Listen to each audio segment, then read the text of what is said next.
And then we come to Halloween.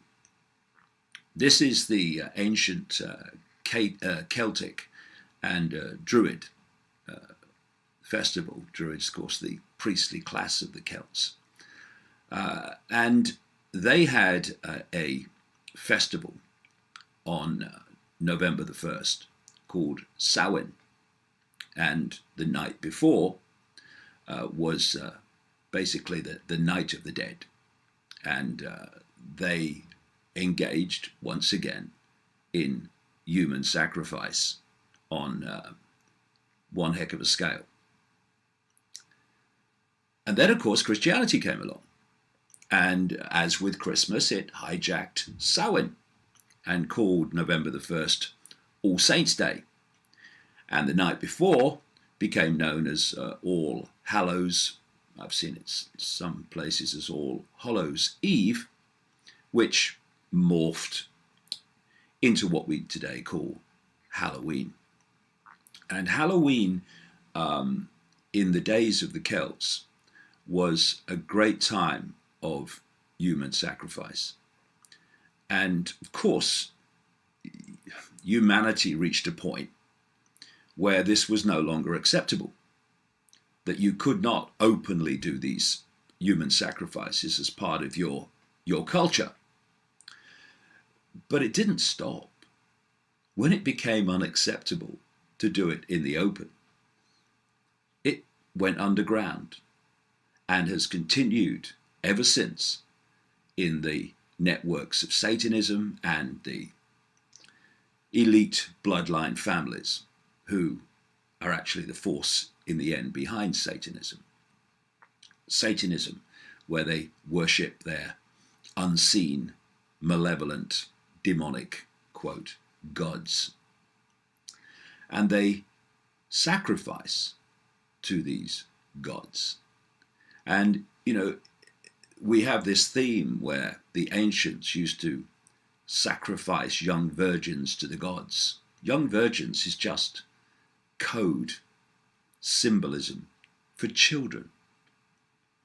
And Halloween, while kids around, particularly the Western world, are engaging in trick-or-treating and dressing up as ghosts and monsters, while they're doing that and having their fun in that side of Halloween, in the shadows, phenomenal numbers of children are being sacrificed by these crazies, these psychopaths beyond words.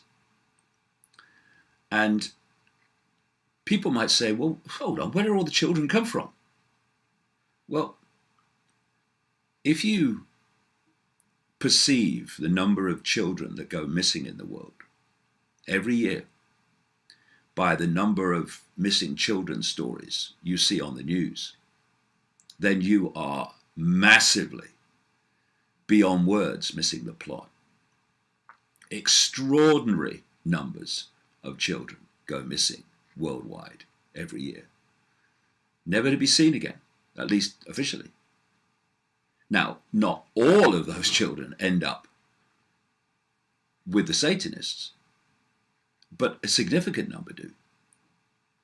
And these are where the sacrifices come from. And so often, a lot of these children are brought up in these cults specifically for sacrifice. And therefore, they operate in their own bubble outside of mainstream society, often with the connivance of those in authority who connect into these satanic networks. And so a lot of children that are sacrificed have never actually been officially registered as existing. They have people in these satanic cults they call breeders, women called breeders, who are held in captivity and give birth to children who are then sacrificed, babies that are then sacrificed, sometimes even fetuses that are aborted and then used in sacrifice. I think I mentioned earlier that there are two worlds in our reality. The one that most people perceive to be how things are. But there's another one that is so horrifically different to that, that those in the world of the general population will overwhelmingly say, that's rubbish, that's nonsense, that can't be happening. Because this other world is so dramatically, fundamentally, beyond words different to the world of the seen in general society, that chasm of difference is too much for most people to breach in terms of their perceptions of possibility. And also connected to this whole area of child abuse is this whole paedophilia horror, which has come to light very much in England in recent years, but of course now the lid's been put on that. Oh my, we can't let them know this. Shut it up, shut it up. Because the same networks are involved in the systematic sexual and violent abuse of children. It's all connected to this same network. This is why you have so many people in positions of power, politically and otherwise, who are both paedophiles and Satanists. So we have this period now coming up on Monday of Halloween. And to the Celts and the Druids, this was a time when the veil between this world and other worlds, the world of the dead, if you like, thinned, and the dead could re-enter this world, and people from this world could enter the world of the dead. Now, there's another big error that's made in terms of perceptions of how things are. And that is that knowledge can only move forward. That wherever we are at any point in what we call human evolution, it must be at the cutting edge of human knowledge. Not necessarily so. Okay, let's look at ancient Egypt. Now let's look at Egypt today. The very comparison between the two reveals that societies can go back in terms of where they are, as well as forward. And what is the key to that? It's knowledge. It's the circulation of knowledge, the circulation of understanding. Now, if you can systematically withdraw, suppress, which is what they've done massively through religion, not least Christianity, if you can withdraw and suppress knowledge so it goes out of general circulation, then that society is less knowledgeable, less evolved, if you like, in terms of awareness of reality than it was before. And there was knowledge circulating about the nature of reality in these ancient societies, like the Celts and so many others all over the world, that has been withdrawn from human society. It's just starting to come back now.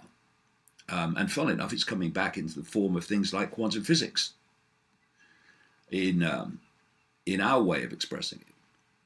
But they knew, without using words like frequency and such like, these ancient societies, certainly the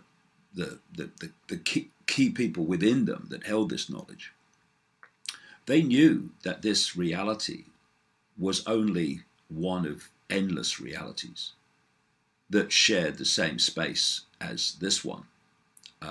Like radio and television stations in the analog system share the same space without interfering with each other unless they're really close on the dial.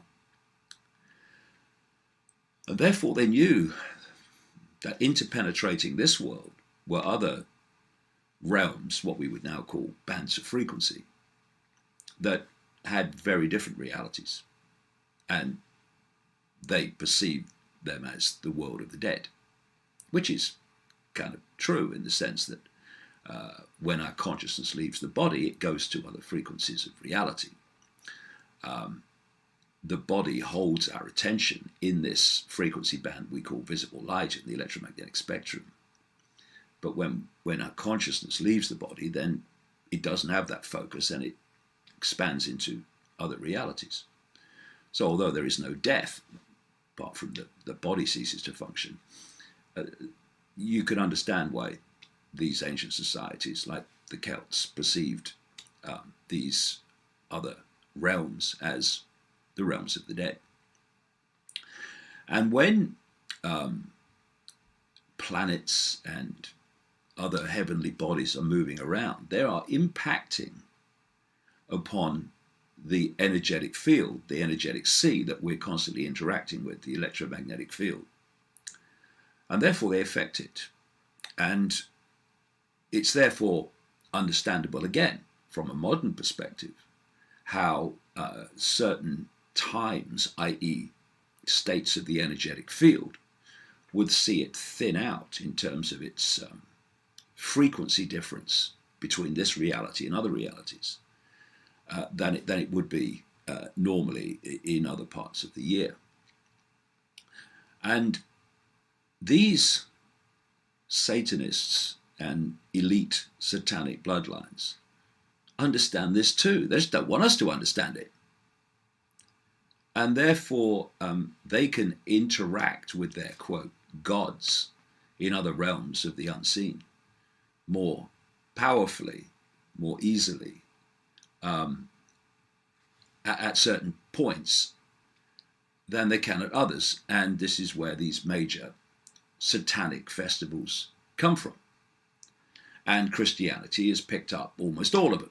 In fact, many churches are actually built on former pagan sites where they understood that the world is interpenetrated by energetic lines of force, actually information, which people call ley lines and meridian lines, etc.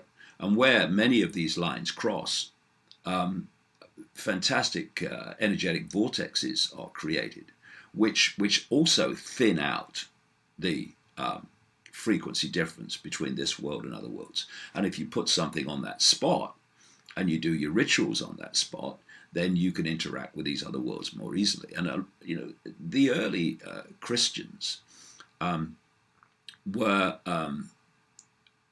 people that understood this. Well, the people driving it did, and churches were put on these pagan sites, and this is why so many satanic rituals go on in some of these churches, because they're on these points. So this is what Halloween is really all about in the shadows to those that understand what it really is and how reality really works.